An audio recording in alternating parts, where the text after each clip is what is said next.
Welcome to D6. This is professor Vinod Kumar. ఈరోజు మనం ఒక నూతనమైన టాపిక్ తీసుకుంటున్నాం. తెలంగాణలో ప్రత్యామ్నాయ రాజకీయాలు అవసరమా? ఎందుకు అవసరం? ఇవాళ బీఆర్ఎస్, బీజేపీ అలాగే మీకు కాంగ్రెస్, ఈ మూడు కూడా అగ్రవర్ణ ఆధిపత్య కులాలలో ఉన్నాయి, కులాల నాయకత్వంలో ఉన్నాయి. ఈవెన్ అధ్యక్షుడు బీసీ అయినప్పటికీ కూడా ముఖ్యమంత్రి అక్కడ జాతీయ స్థాయిలో అంతా కూడా నేతలంతా ఈవెన్ దళితులు అక్కడ ఉన్నప్పటికీ కూడా పూర్తిగా అప్పుడు అగ్రవర్ణాల కంట్రోల్లో మాత్రమే కాంగ్రెస్ పార్టీ నడుస్తుంది. అలాగే బీఆర్ఎస్ అయితే దొరల చేతుల్లోనే ఉంది, బీజేపీ బ్రాహ్మణ చేతిలో ఉంది. అగ్రవర్ణాలు పూర్తిగా అగ్రవర్ణాల చేతుల్లోనే ఇవాళ ఈ మూడు ప్రత్యామ్నాయంగా ఈ తెలంగాణలో రాజకీయాలు చేస్తున్నాయి.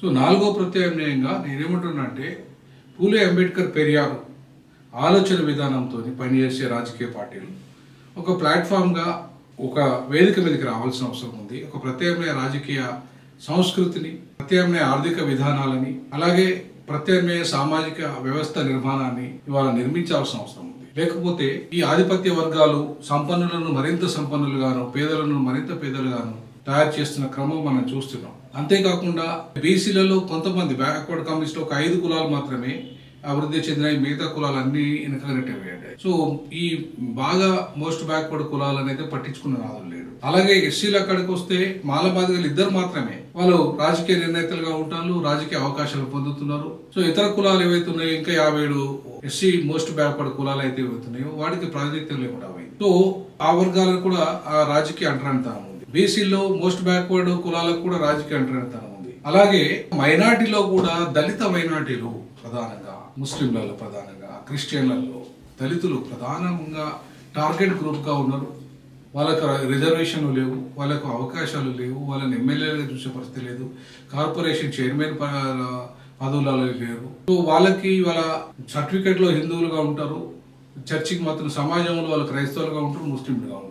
వాళ్ళ పరిస్థితి ఏంటి వాళ్ళకి అంటే ప్రధానంగా వాళ్ళకు ఎస్సీ హోదా లేకపోవడం వల్ల దళిత క్రైస్తవులకి ఆ రకమైన పరిస్థితి అక్కడ వాళ్ళకు ఉంది. అంతేకాకుండా ఇవాళ ఎస్సీ ఉపకులాలలోనూ వాళ్ళకి ఇవాళ మాలమాదిగలు ఇద్దరు మాత్రమే కొట్టేసుకుంటా అవకాశం కొట్టేసుకుంటా, తర్వాత ఇవాళ ఉపకులాలలో కూడా అసలు జనాభా లేని ఉపకులాలు కొన్ని అయితే మరి ఆ ఉప ముఖ్యమంత్రి స్థాయికి ఎదిగినాయి. అట్లాగే ఇవాళ దామోరాజ నరసింహ మోచి, అలాగే ఈయన మిత్తలయ్యారు వారు మిత్తలు ఏదో ఉంది ఈయన మాలలలో. సో ఆయన పట్టి విక్రమార్క ఉప ముఖ్యమంత్రి స్థాయికి ఎదిగారు. ఇవాళ మోచి కూడా గతంలో ఉప ముఖ్యమంత్రి అయ్యాడు. ఇవాళ మాదిగ ఉప ముఖ్యమంత్రి స్థాయికి ఎదగలేకపోతున్నాడు, ముఖ్యమంత్రి స్థాయికి ఎదగలేకపోతున్నాడు. మెజార్టీ మాదిగలకు ఇద్దరికి కూడా అన్యాయం జరుగుతున్న వాస్తవాన్ని కూడా ఇవాళ తెలంగాణలో మనకు కనబడుతుంది. అవకాశాలలో వీళ్ళు ఉద్యమాలలో మాదిగలు ఉండొచ్చు కానీ రాజకీయ అవకాశాలలో మాత్రం ఉపకులాలే ముందంజలో ఉన్నాయి అనడానికి కడియం శ్రీ గారి ఒక సాక్ష్యం, దామర్ రాజనరసింహ ఒక సాక్ష్యం, అలాగే బట్టి విక్రమార్క ఒక సాక్ష్యం, రవి ఒక సాక్ష్యం. వీళ్ళంతా కూడా ఏంటంటే ఇవాళ ఉపకులాల పేరు మీద ఈవెన్ నాకు తెలిసి గుడిసెల వెంకటస్వామి ఫ్యామిలీ కూడా ఏదో ఉపకులం అని అన్నారు. మరి మాదిగా మాలలలో మాల కాదు మధ్యాహ్నం మరి సో ఉపకులము, మరి అది కూడా ఉపకులాల నుండి వచ్చిండ్రు అనేది ఇవాళ మనకు కనబడుతుంది. సో కాబట్టి ఇవాళ చాలా స్పష్టంగా మనకు అర్థమవుతుంది ఏంటంటే షెడ్యూల్ కులాలలో కూడా మోస్ట్ బ్యాక్వర్డ్ ఎస్సీ కులాలు ఒక రకంగా అన్యాయానికి గురైతే, అంటే దాంట్లో కొంతమంది ఒక 2 కుటుంబాలకే ప్రాతినిధ్యం లభిస్తే దామరాజ నరసింహ కుటుంబం బాగుపడుతుంది ఉపకులాలలో. అలాగే మళ్ళీ బట్టి ఫ్యామిలీ, సో వాళ్ళు ఇద్దరు ఫ్యామిలీలు మాదిగలలో కూడా ఇవాళ మాదిగలు అయితే అసలు మాదిగల్లో నిర్ణయాత్మక ప్రాతినిధ్యం వచ్చింది. గతంలో బీఆర్ఎస్లో రాజయ్య అట్లా వచ్చాడు, బట్ వీళ్ళంతా కూడా వచ్చి కూడా ఏం చేయలేరు అసలు. యాక్చువల్గా వీళ్ళు కూడా పెద్దగా చేసింది ఏముంది, వీళ్ళు కూడా చేసింది ఏముండదు. ఇవాళ కనీసం పేరుకు వాళ్ళ కుటుంబాలను బాగు చేసుకోవడము, సంపాదన పెంచుకోవడం తప్ప వాళ్ళ దళిత సమాజానికి బాగు చేసింది ఏం లేదు, వాళ్ళని దగ్గర తీసింది ఏం లేదు. సో కాబట్టి ఇవాళ మోస్ట్ బ్యాక్వర్డ్ కులాలకి, అలాగే మోస్ట్ బ్యాక్వర్డ్ బీసీలకి, మోస్ట్ బ్యాక్వర్డ్ ఎస్సీలకి, మోస్ట్ బ్యాక్వర్డ్ ముస్లింలకి, మోస్ట్ బ్యాక్వర్డ్ క్రిస్టియన్స్కి, అలాగే మోస్ట్ బ్యాక్వర్డ్ సిక్కులకి, మోస్ట్ బ్యాక్వర్డ్ బుద్ధిస్టులకి, ఇట్లా ఈ కులాలన్నిటికీ ఇవాళ ప్రాతినిధ్యం లేదు, రాజకీయ ప్రాతినిధ్యం లేదు, అవకాశాలు లేవు, వాళ్ళని పట్టించుకునే నాదులు లేడు. ఇలా అగ్రకుల పేదల పేరు మీద వాళ్ళ 3% కూడా జనాభా లేని, అంటే ఇవాళ ఇక్కడైతే 7% జనాభా ఉన్న వాళ్ళకి మొత్తం 10% ఇస్తున్నారు. దాంట్లో అగ్రకుల పేదలు అయితే 1% ఉంటారు, 1 to 2% ఉంటారు.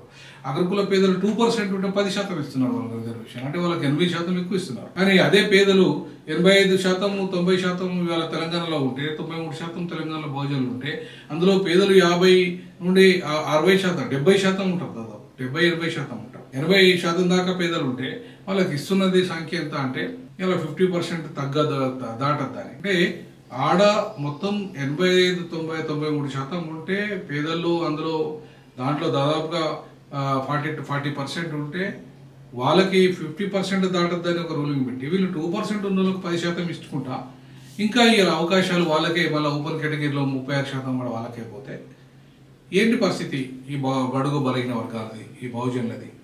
అందుకే ఎవరి జనాభా ఎంతో తెలంగాణలో వారికి అంత వాటా అన్ని రంగాల్లో రావాలంటే మహాత్మా జ్యోతిరావు పులే, పెరియార్, డాక్టర్ అంబేద్కర్ ఆలోచన విధానం ఇవాళ తెలంగాణలో అమలు కావాలి.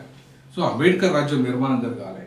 ఇవాళ బానిస సంఖ్యలు, బహుజనులారా బానిస సంఖ్యలు ఇవాళ మీ తెంపడానికి ఆర్పిఐ ఇవాళ పిలుస్తుంది, రండి కదలి రండి అనే ఒక నినాదాన్ని ఇవాళ భీమ్రావ్ అంబేద్కర్, అంటే అంబేద్కర్ వారసు, అంబేద్కర్ కుటుంబం నుండి ఒక నిజాయితీ గల బుద్ధిస్టు, అలాగే నిజాయితీ గల అంబేద్కరిస్ట్గా తన వారసుడు మనవడు ఆయన డాక్టర్ భీమ్రావ్ యశ్వంత్ అంబేద్కర్, ఆయన నేతృత్వంలో జాతీయ స్థాయి అధ్యక్షుడిగా ఆయన ఉన్నారు. సో దానికి నేను తెలంగాణ రాష్ట్ర స్థాయి అధ్యక్ష పదవి ఈ ఆగస్టు 17వ తారీఖు సోమాజిగూడ ప్రెస్ క్లబ్ లో తీసుకుంటున్నాను. సో అన్ని చిన్న పార్టీలు ఈ పూలే, అంబేద్కర్, పెరియార్ ఆలోచన విధానాన్ని బలపరిచే అన్ని రాజకీయ పార్టీలకు నేను వెల్కమ్ చెప్తున్నాను. అన్ని సంఘాలకి పూలే, పెరియార్, అంబేద్కర్ ఆలోచన విధానంతో బహుజన రాజ్యం రావాలనుకునే ప్రతి సంఘానికి కూడా నేను ఇవాళ ఆహ్వానం పలుకుతున్నాను. అట్లాగే అగ్రవర్ణ దోపిడీ కులాల ఆధిపత్యం పోయి ఇలా అణగారిన వర్గాల అధికారం తీసుకొచ్చే ప్రతి వారికి కూడా, అది లెఫ్ట్ పార్టీలు కావచ్చు, అది ఇంకా కుల సంఘాలు కావచ్చు, అది మత సంఘాలు కావచ్చు, మీ అందరికీ వెల్కమ్ చెప్తున్నాను. అంతేకాకుండా రాజకీయ ప్రాతినిధ్యం లేని మోస్ట్ బ్యాక్వర్డ్ కులాలారా నాయకులారా, అలాగే మోస్ట్ బ్యాక్వర్డ్ ఎస్సీల ఉపకులాలారా, అలాగే మోస్ట్ బ్యాక్వర్డ్ ఇవాళ మైనార్టీ కులాల నుండి ఎవరైతే దళిత ముస్లింలు, దళిత క్రైస్తవులు ఉన్నారో వాళ్ళకు కూడా ఇవాళ నేను వెల్కమ్ చెప్తున్నాను. సో మీ అందరూ కూడా ఇవాళ తెలంగాణలో మనం కనుక మెజార్టీ, మరి మనం ఎందుకు పరిపాలన చేయాలి? మనం మైనార్టీల చేతుల్లో ఎందుకు అధికారం ఉండాలి? తెలంగాణలో రెడ్డిల జనాభా 5% ఉన్నది, తెలంగాణలో వెలమల జనాభా 1% ఉన్నది, తెలంగాణలో బ్రాహ్మణుల జనాభా 1% ఉన్నది. ఈ 1% లేని వాళ్ళకి అధికారం చెప్పడం ఏంది? మనం 93% ఉన్న వాళ్ళని అడుక్కోవడం ఏంది? ఇదే విచిత్రం, ఇదే బానిసత్వం. ఈ బానిస సంఖ్యలను తెంపడానికి నాలాంటి అంబేద్కర్ వాది, బహుజనవాది మాన్యశ్రీ కాంశీరామ్తో 15 ఏళ్ళు పనిచేసిన అనుభవం నాకుంది. ఎవరికి అమ్ముడు పోని, అక్కడ కులాలకు అమ్ముడు పోకుండా నిజాయితీగా ఇవాళ 12 సంవత్సరాల సర్వీస్ వదులుకొని మీకోసం పనిచేయడానికి ఉద్యోగం రాజీనామా చేసి ఇలా ఒక ప్రొఫెసర్ పోస్ట్ అంటే అంత ఉన్నతమైన పోస్టు, దాన్ని వదులుకొని మీకోసం వస్తున్నా. మీరు ఆదరించండి. మనకు అధికారం మనదే, మనం కలిస్తే అధికారం మనదే. కాబట్టి మనం కలుద్దాం, అధికారాన్ని సాధిస్తాం, మన సమస్యలు మనమే పరిష్కరిస్తాం. జై భీమ్, జై పూలే, జై పెరియార్, జై హింద్.